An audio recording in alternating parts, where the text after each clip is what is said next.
स्वागत है आपका बी न्यूज़ नेशन में। मैं हूं शकील बागमरे।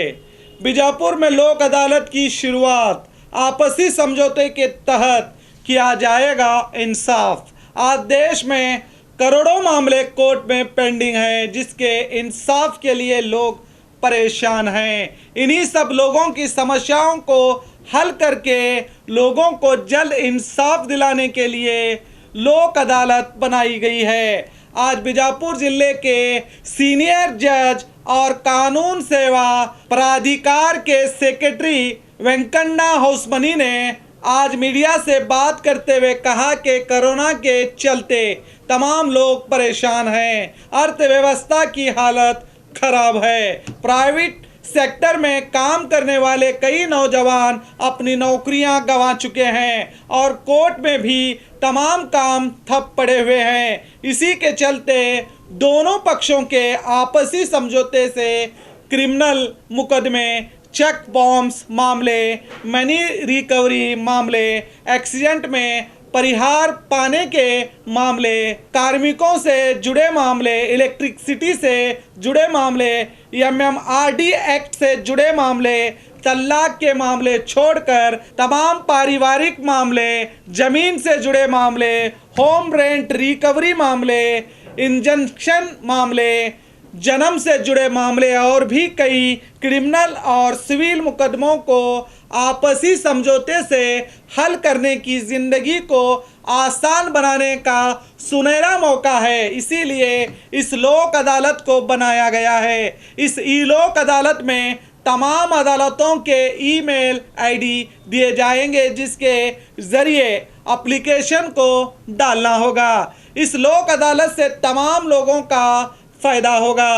अदालतें शुरू होने से पहले अपने तमाम मामलों को हल कर लेने का ये अच्छा मौका है। इस अदालत के ज़रिए जितना जल्दी हो सके मामलों की समीक्षा करके लोगों को इंसाफ दिलाने की कोशिश की जाएगी। इसके ज़रिए कोई अगर मैसेज के ज़रिए अदालत या तहसीलदार को अपनी मनवी देता है तो उसको भी जल्द हल किया जाएगा।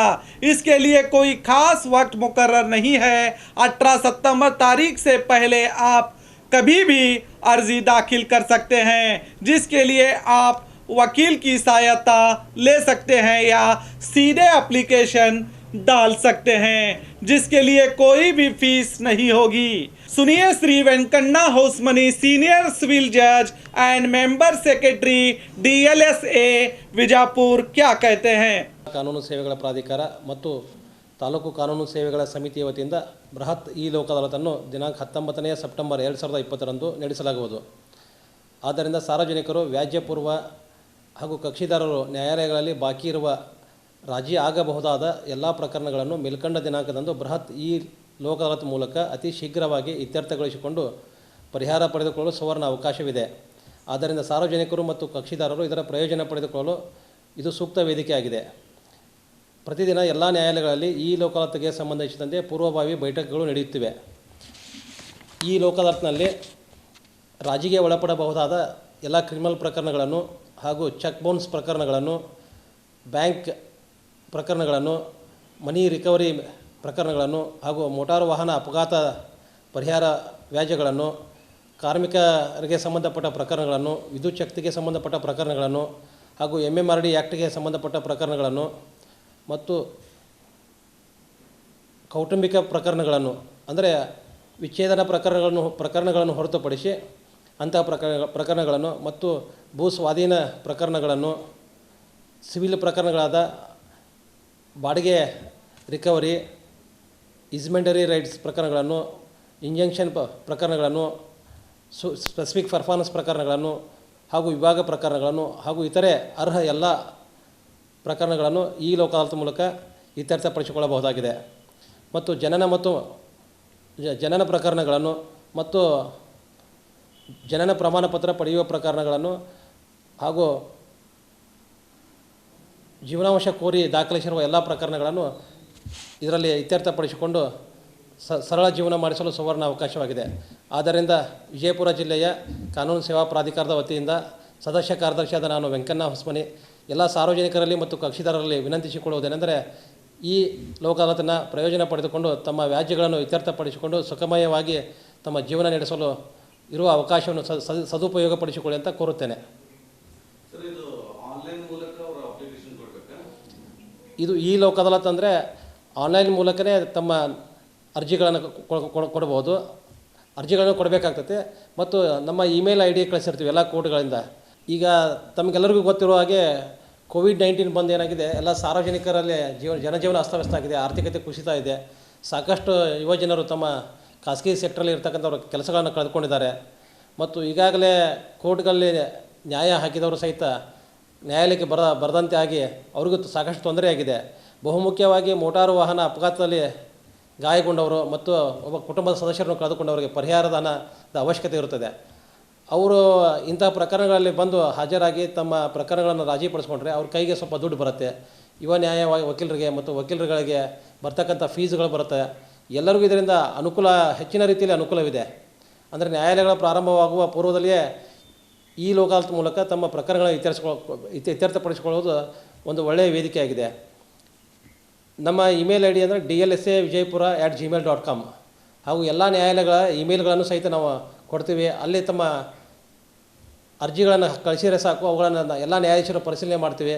ಪರಿಶೀಲನೆ ಮಾಡಿ ನ್ಯಾಯ ಒದಗಿಸುವ ನಿಟ್ಟಿನಲ್ಲಿ ತ್ವರಿತವಾಗಿ ನ್ಯಾಯ ಒದಗಿಸುವಂಥ ಕರ್ತವ್ಯ ಮಾಡ್ತೀವಿ. ಪ್ರತಿದಿನ ಎಲ್ಲ ಬೈಠಕ್ಗಳು ನಡೀತಾವಂತಂದರೆ ಯಾರಾದರೂ ವಕೀಲರು ತಮ್ಮ ಕೇಸನ್ನು ನಾವು ರಾಜಿ ಮಾಡ್ಕೊಳ್ಳೋಕೆ ಸಿದ್ಧ ಇದ್ದೀವಿ ಅಂತ ನಮಗೆ ಮೆಸೇಜ್ ಕಳಿಸಿದರೆ ಅಥವಾ ಕಕ್ಷಿದಾರರು ಕಳಿಸಿದರೆ ಆ ಕೇಸ್ಗಳನ್ನು ನಾವು ಏನಿದೆ ಪ್ರೀ ಕನ್ಸಲೇಷನ್ ಮೂಲಕ ಸಹಿತ ಇತ್ಯರ್ಥಪಡಿಸ್ತೀವಿ. ಸಂಬಂಧಪಟ್ಟ ಇನ್ಶೂರೆನ್ಸ್ ಕಂಪ್ನಿಯವ್ರ ಜೊತೆ ನಾವು ಈಗಾಗಲೇ 3 ಸುತ್ತಿನಲ್ಲಿ ಮಾತಾಡಿದ್ದೇವೆ. ಇಲ್ಲೇ ಕರೆದು ಒಂದು ಸರಿ ಮೀಟಿಂಗ್ ಮಾಡಿದ್ದೀವಿ, 2 ಸರಿ ಆನ್ಲೈನ್ ಮೂಲಕ ಮೀಟಿಂಗ್ ಮಾಡಿದ್ದೀವಿ. ಇಲ್ಲ ಸರ್, ಕಕ್ಷಿದಾರರಿಗೆ ಅಪ್ಲಿಕೇಶನ್ ಕೊಡುವುದು ಏನು ಸಮಯ ನಿಶ್ಚಿತ ಮಾಡಿರಿ ಅಂತ? ಇಲ್ಲ, ಟೈಮಿಂಗ್ ಏನು ನಿಶ್ಚಿತ ಮಾಡಿಲ್ಲ. ತಾವು ಅರ್ಜಿಗಳನ್ನು ಕೊಟ್ಟರೆ 18ನೇ ತಾರೀಕಿನವರೆಗೂ ಸಾಕು ತಮ್ಮ ಅರ್ಜಿಗಳನ್ನು ಕೊಡ್ಬೋದು. ಇದು ವಕೀಲರ ಮೂಲಕ ಬರಬೇಕಲ್ಲ? ವಕೀಲರ ಮೂಲಕ ಬರಬೇಕಂತಿಲ್ಲ, ವಕೀಲರನ್ನು ಬರ್ಬೋದು, ಕಕ್ಷಿದಾರ ನೇರವಾಗಿಯೂ ಸಹಿತ ಬರ್ಬೋದು. ಈಗ ಕೆಲವೊಂದಿಷ್ಟು ಪ್ರಕರಣಗಳ ಪೂರ್ವ ವ್ಯಾಜ್ಯ ನಿರ್ಣಯದಲ್ಲಿ ನಿರ್ಣಯಿಸ್ತೇವೆ. ಅಂದರೆ ಕೇಸ್ ಹಾಕಿರಂಗಿಲ್ಲ ನ್ಯಾಯಾಲಯಗಳಲ್ಲಿ. ಅದಕ್ಕೂ ಮೊದಲೇ ನಮ್ಮ ಜಿಲ್ಲಾ ಕಾನೂನು ಸೇವೆಗಳ ಪ್ರಾಧಿಕಾರ ಅಥವಾ ತಾಲೂಕು ಕಾನೂನು ಸೇವೆಗಳ ಪ್ರಾಧಿಕಾರಕ್ಕೆ ಅರ್ಜಿ ಕೊಟ್ಟರೆ ಸಂಬಂಧಪಟ್ಟ ಪಾರ್ಟಿನ ಕರೆಸಿ ಕೇಸ್ ರಿಜಿಸ್ಟರ್ ಆಗೋ ಮೂಲಕ ಮೊದಲೇ ನಾವು ಇತ್ಯರ್ಥಪಡಿಸ್ತೀವಿ. ಅಂದರೆ ನ್ಯಾಯಾಲಯದ ಶುಲ್ಕ ಇರಂಗಿಲ್ಲ, ಅದಕ್ಕೆ ನ್ಯಾಯಾಲಯ ಶುಲ್ಕ ಅವರಿಗೆ ಕಕ್ಷಿದಾರರಿಗೆ ಉಳಿತೈತೆ. ನಾನು ವೆಂಕಣ್ಣ ಬಿ ಹೊಸಮನಿ, ಹಿರಿಯ ಸಿವಿಲ್ ನ್ಯಾಯಾಧೀಶರು ಮತ್ತು ಸದಸ್ಯ ಕಾರ್ಯದರ್ಶಿಗಳು, जिला कानून सेवा प्राधिकार विजयपुरा। अब देश में लोग बहुत परेशान हैं। जहां तक कानून की बात है, हमारी अदालतों में करोड़ों केस पेंडिंग पड़े हैं। इंसाफ हासिल करना आज गरीब के लिए बहुत मुश्किल हो गया है। लाखों केस फाइलों में पड़े सड़ रहे हैं। कभी तो आरोपी और फरियादी दोनों बूढ़े होकर मर जाते हैं। कभी कभी लोग अपनी गलती का पछतावा करके समझौता कर लेते हैं। ऐसे में जल्द कार्रवाई करते हुए आपसी समझौते के तहत मामले हल होंगे तो ये गरीब जनता के लिए उम्मीद की किरण होगी।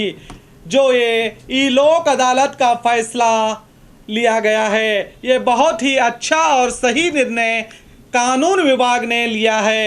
हम तो जनता से यही कहेंगे कि सालों से कोर्ट के चक्कर काटने से जल्द इस ई लोक अदालत का फ़ायदा उठाइए और देखते रहिए आपका अपना बी न्यूज़ नेशन।